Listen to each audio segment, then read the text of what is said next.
Suntem în Cahul, oraș balnear, centru academic, oraș frumos, bogat în tradiții și obiceiuri, centru economic și cultural a regiunii de sud a Republicii Moldova. Cahul este plin de tineri, care în curând vor aduce multe schimbări în această localitate.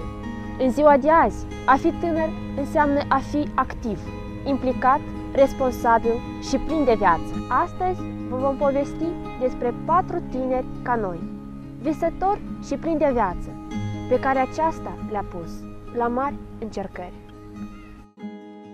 Ana are 22 de ani. Este o persoană activă și plină de viață. Studiază la Universitatea de Stat Bogdan Petricei cu HD din Cahul, anul 3, specialitatea psihopedagogie, pedagogie socială. După absolvire dorește să lucreze psiholog, să ajute oamenii. Pe viitor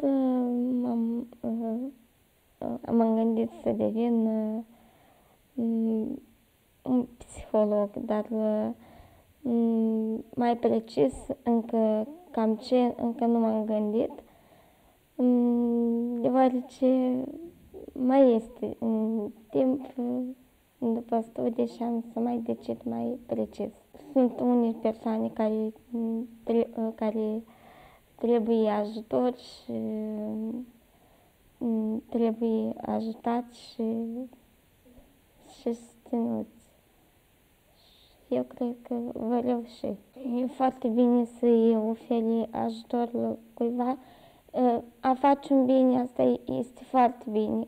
Fiecare membru a societății noastre este egal în drepturi, inclusiv și în dreptul de a obține studii, formare de specialitate, precum și toate facilitățile de care se bucură oricare tânăr care dorește să obțină o profesie sau să-și formeze un traseu educațional pentru a se încadra în câmpul muncii. Persoanele cu dizabilități sunt de asemenea membrii cu aceleași drepturi depline ca și ceilalți cetățeni ai țării noastre. A venit timpul ca noi de mult să înțelegem că ei contribuie în măsura de care sunt pasibili la bunăstarea țării. Respectiv, oricare efort și oricare contribuție folositoare pentru dezvoltarea și înflorirea societății noastre este binevenită. Victor locuiește în satul Roșu, raionul Cahul.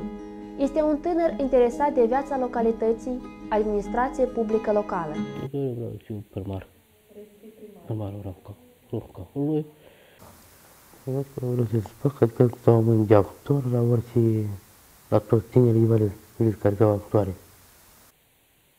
Ajung pe părinți, este adică în dialora, locurile dialora pe pământ.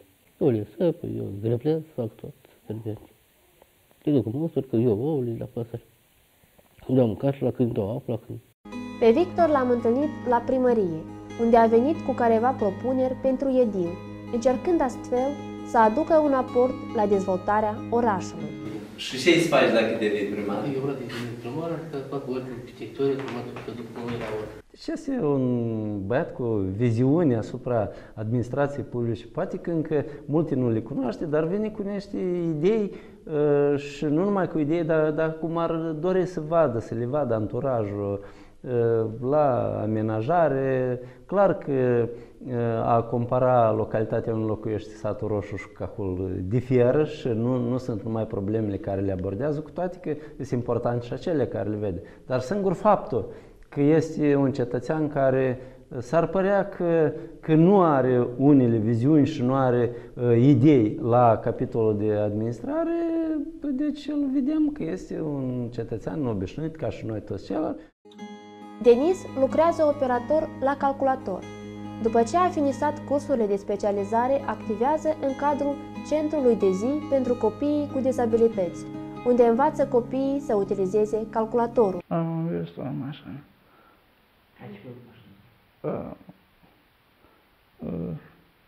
Honda.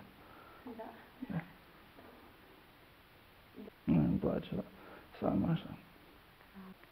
Accesibilitate foarte. Pansuri. A bloc pansuri. Deloc nu știu. Singur. Singur mă dau jos, singur mă ridic. Denis a frecventat la centrul nostru, adică de la deschiderea centrului din 2002 până a atins vârsta care trebuie să frecventeze centrul. Apoi a stat un an, doi acasă și mama a hotărât că să-l ajute un pic, poate să-l angajeze în câmpul muncii și a făcut niște cursuri de calculatoare.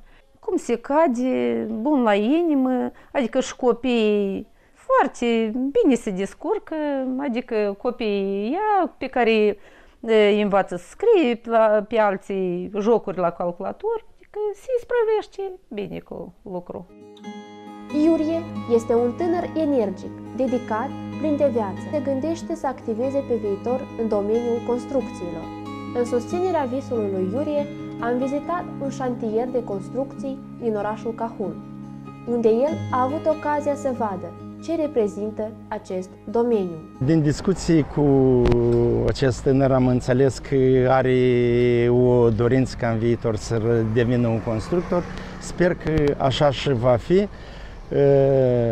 Pentru mine și gândesc că nu este esențial capacitățile lui la moment fizice sau altele. Este important ca noi în fiecare care îl vedem, care discutăm, să vedem în primul rând niște personalități. Da?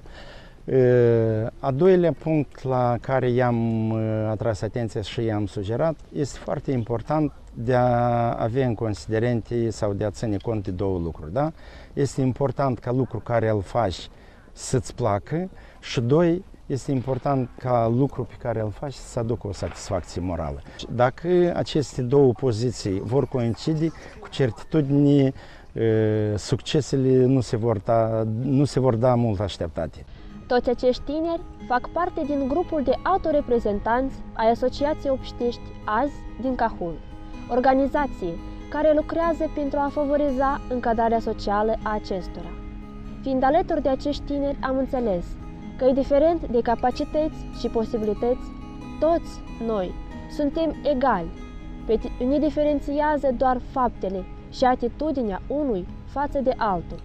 Iar cea mai importantă lecție pe care am însușit-o este dorința de a trăi și perseverența de a-și realiza visurile, încet dar sigur, indiferent de obstacole și situațiile pe care ni le pune în cale viața.